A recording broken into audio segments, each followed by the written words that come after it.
ইউক্রেনকে আলটিমেটাম দিলেন পুতিন। আত্মসমর্পণ করলে প্রাণভিক্ষা।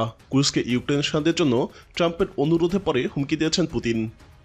রাশিয়ার কুর্স্ক অঞ্চলে রাশিয়ার বাহিনীর ঘেরাওয়ের মধ্যে পৌঁছে ইউক্রেনের সেনারা। এখন ইউক্রেন যদি তাদের আত্মসমর্পণের নির্দেশ দেয়, কেবল তাহলেই তাদের প্রাণ ভিক্ষা দেবে রাশিয়া।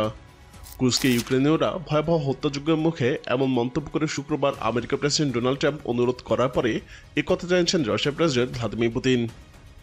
কুর্স্কে তাদের সেনারা ঘেরাওয়ের মধ্যে পড়েছে, ইউক্রেন অবশ্য তা অস্বীকার করছে।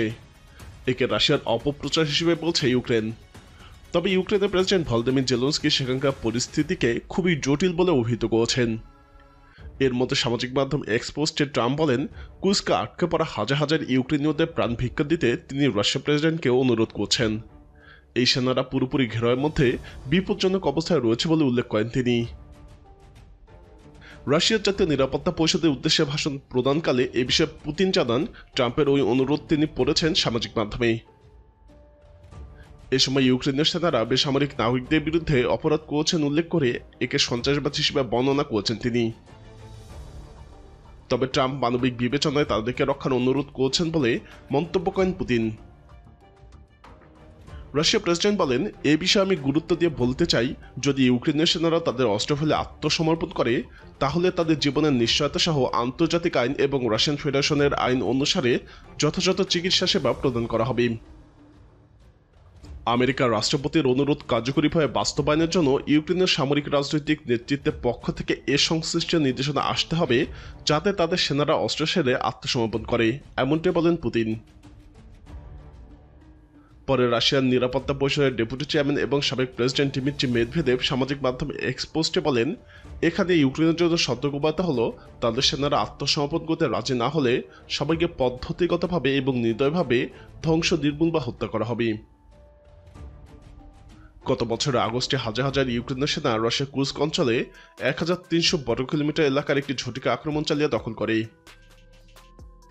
ইউক্রেনের উদ্দেশ্য ছিল ভবিষ্যতে শান্তি আলোচনার সময় দর কষাকষিতে এই ভূখণ্ডের দখলকে কাজে লাগানোর।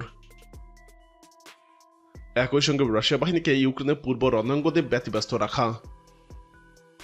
কিন্তু এরপরে 7 মাসে দখলকৃত অঞ্চলের নিয়ন্ত্রণ হারাতে থাকে ইউক্রেন। একের পর এক এলাকা হারিয়ে ইউক্রেনের সেনারা এখন একটি নির্দিষ্ট এলাকায় রাশিয়ান বাহিনীর ঘেরাওয়ের মধ্যে পৌঁছে। গত এক সপ্তাহে পরিস্থিতির আরও অবনতি হয়েছে। বর্তমানে সুজা নামক ছোট্ট মফস্বলের কাছে কোণঠাসা হয়ে পড়েছে ইউক্রেনের সেনারা। রাশিয়া বাহিনী এর আগে তাদের ঘেরাও করে ফেলেছিল। রাশিয়ার সামরিক ব্লগারদের প্রকাশ করা সাম্প্রতিক একটি ভিডিওতে দেখা গেছে, সুজার কেন্দ্রস্থলে রাশিয়ান ফেডারেশনের পতাকা হাতে দাঁড়িয়ে রয়েছে রাশিয়ান সেনারা। ভিডিওটি যাচাই করে ঘটনার সত্যতা নিশ্চিত করেছিল বার্তা সংস্থা রয়টার্স। ইউক্রেনের সীমান্তের কাছে অবস্থিত সুজা। সীমান্তের এই শহরের কাছে রয়েছে একটি মহাসড়ক, যা দিয়ে ইউক্রেন থেকে কুর্স্কে রসদ পরিবহন করা হতো। সুজা নিয়ন্ত্রণ হারালে ইউক্রেনের সরবরাহ লাইন পুরোপুরি বিচ্ছিন্ন হবে।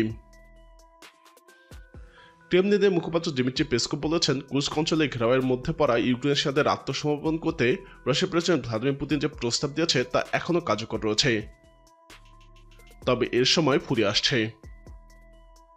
পেসকভ রাশিয়ান বার্তা সংস্থা তাস এজেন্সিকে বলেন, আত্মসমর্পণের সুযোগ এখনও বলবৎ আছে, কিন্তু তাদের জন্য দ্রুতই সময় ফুরিয়ে আসছে। এর আগে রাশিয়ার জাতীয় নিরাপত্তা পরিষদের স্থায়ী সদস্যরা এক বৈঠকে পুতিন বলেছিলেন, এ বিষয়ে আমি গুরুত্ব দিয়ে বলতে চাই, যদি ইউক্রেনের সেনারা তাদের অস্ত্র ফেলে আত্মসমর্পণ করে, তাহলেই তাদের জীবনের নিশ্চয়তা সহ আন্তর্জাতিক এবং রাশিয়ান ফেডারেশনের আইন অনুসারে যথাযথ চিকিৎসা সেবা দেওয়া হবে। তবে এই ক্ষমা পেতে হলে ইউক্রেনের সামরিক এবং রাজনৈতিক নেতৃত্বকে অবশ্যই কুর্স্কে অবস্থান করা ইউক্রেনের সেনাদের অস্ত্র সমাপনের নির্দেশ দিতে হবে বলেও জানান তিনি। ইউক্রেনের সেনারা কুর্স্কে যখন কোণঠাসা অবস্থায়, তখন তাদের আত্মসমর্পণ করার চাপ আছে রাশিয়া। দিমিত্রি পেসকভের কথাই মিলল তারই ইঙ্গিত। মূলত আমেরিকার প্রেসিডেন্ট ডোনাল্ড ট্রাম্পের অনুরোধের পর কুর্স্কে ইউক্রেন সেনাদের প্রাণ ভিক্ষা দিতে রাজি হন পুতিন। প্রেসিডেন্ট ডোনাল্ড ট্রাম্প বলেছিলেন, তিনি মঙ্গলবার রাশিয়ার প্রেসিডেন্ট ভ্লাদিমির পুতিনের সঙ্গে কথা বলার পরিকল্পনা করছেন এবং ইউক্রেন যুদ্ধ বন্ধ করার বিষয়টি আলোচনা করবেন। এর আগে রাশিয়া, আমেরিকা এবং রাশিয়ান কর্মকর্তাদের মধ্যে ইতিবাচক আলোচনা হয়েছে। ট্রাম্প ফ্লোরিডা থেকে ওয়াশিংটনে ফেরার পথে এয়ারফোর্স ওয়ানের সাংবাদিকদের বলেন, আমরা দেখতে চাই আমরা এই যুদ্ধ শেষ করতে পারি কিনা। হয়তো আমরা পারবো, হয়তো পারবো না, কিন্তু আমি মনে করি আমাদের জন্য একটি খুবই ভালো সুযোগ রয়েছে। তিনি বলেন, আমি মঙ্গলবার প্রেসিডেন্ট পুতিনের সঙ্গে কথা বলবো। সপ্তাহের শেষে অনেক কাজ সম্পন্ন হয়েছে। ইউক্রেনের 30 দিনের যুদ্ধবিরতি প্রস্তাবের জন্য ট্রাম্প পুতিনের সমর্থনে জিততে চান। গত সপ্তাহে ইউক্রেন এই প্রস্তাব মেনে নিয়েছিল। দুই পক্ষই সপ্তাহের শেষে ভারী বিমান হামলা অব্যাহত রেখেছে এবং রাশিয়া তাদের পশ্চিমাঞ্চলের কুর্স্ক অঞ্চল থেকে ইউক্রেনের বাহিনীকে বিতাড়িত করার লক্ষ্যে এগিয়ে যাচ্ছে। ক্রেমলিনের কাছে থেকে রয়টার্সের মন্তব্যের অনুরোধে তৎক্ষণিক কোনো উত্তর পাওয়া যায়নি। ক্রেমলিন জানিয়েছিল, আমেরিকার দূত স্টিভ উডকফের মাধ্যমে পুতিন ট্রাম্পকে তার যুদ্ধবিরতি পরিকল্পনা সম্পর্কে একটি বার্তা পাঠিয়েছেন। উইটকফ মস্কোতে আমেরিকা রাশিয়া আলোচনায় অংশ নিয়েছিল এবং 3 বছরে এই সংঘাত শেষ করার জন্য একটি চুক্তি অর্জনের ব্যাপারে সতর্ক আশাবাদ ব্যক্ত করেছে। রোববার আমেরিকান কর্মকর্তারা ইউক্রেনের যুদ্ধবিরতি প্রচেষ্টার যে বাধাগুলো রয়েছে তা তুলে ধরেন। যদিও রাশিয়ান কর্মকর্তারা সম্ভাব্য শান্তি চুক্তির জন্য কঠোর দাবি তুলে ধরেছেন। রোববার টিভি অনুষ্ঠানে আলাদা আলাদা সাক্ষাৎকারে স্টিভ উইটকফ, আমেরিকার পররাষ্ট্রমন্ত্রী মার্কো রুবিও এবং জাতীয় নিরাপত্তা উপদেষ্টা মাইক ওয়ালটস যুদ্ধবিরতি প্রতিষ্ঠার পাশাপাশি বড় শান্তি চুক্তি অর্জনের প্রচেষ্টার সম্ভাব্য অসুবিধাগুলো তুলে ধরেন। ওয়ালটস এবিসি টিভিতে উপস্থিত হয়ে প্রশ্ন করেন, আমরা কি রাশিয়ানদের প্রতি ইঞ্চি ইউক্রেনীয় মাটি থেকে বিতাড়িত করব? তিনি জোর দিয়ে বলেন, যে কোনো আলোচনা অবশ্যই বাস্তবতার ভিত্তিতে হতে হবে।